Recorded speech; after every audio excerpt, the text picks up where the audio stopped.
anything else, I'll cut You can out. chop it in. Yeah. But what I've noticed, and it'd be very interesting if you to tell me if you're feeling this, but yeah, I've gone back to and started to do some PT myself. I've started my own boot camp, and what I'm finding, and I'm speaking to lots of trainers now, is that it's a real struggle. It's a struggle to get people involved. I'm not, I'm super positive, and I always try and find the best in any sort of. I was always trying to find an opportunity in any circumstance, I suppose. But it's tough, and I wonder, has it got anything to do with January? Typically, is the best month of the year for PT. Yeah. February, you could argue, is equally as good. So January and February, certainly the last 2 weeks and the first 2 weeks of February, are the best in the year. Yeah. That's not happening at the minute.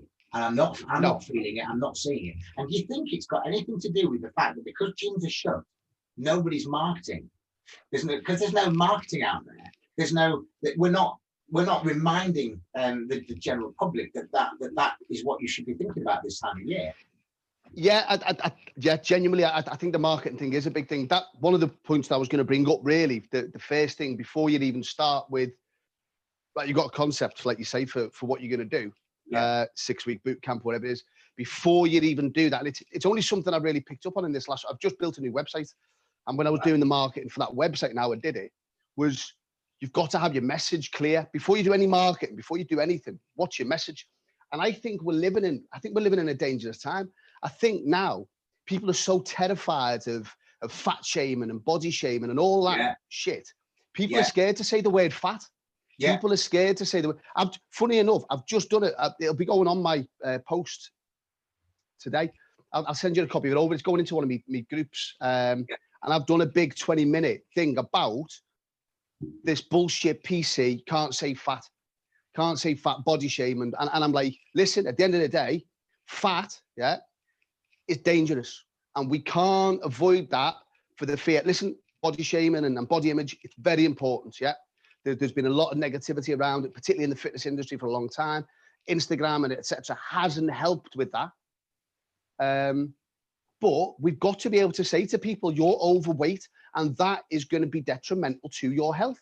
And we've got to be able to say that. You can't, on Facebook now, if you try and do a Facebook advert that even mentions weight loss or fat or weight management, you can't use before and after photos. They won't let you do it. If you try and run an ad or any sort of booster post, they just knock it back and they're like, no, we're not allowed to. Positive body image, blah, blah, blah. So you're like, so how do I get that message out? How do I, on January the 1st, say to people, guys, if you put a bit of weight on over this last year during lockdown, you're putting yourself in a higher risk category should you catch COVID. That's my market. And that's what I want to say to people. I want to say, people, listen, if don't worry about beach bodies or holidays or anything like that this year. It's your health should be number one, mental health and physical health. And if you are overweight, you are putting yourself in a dangerous category. So that should be your number one priority.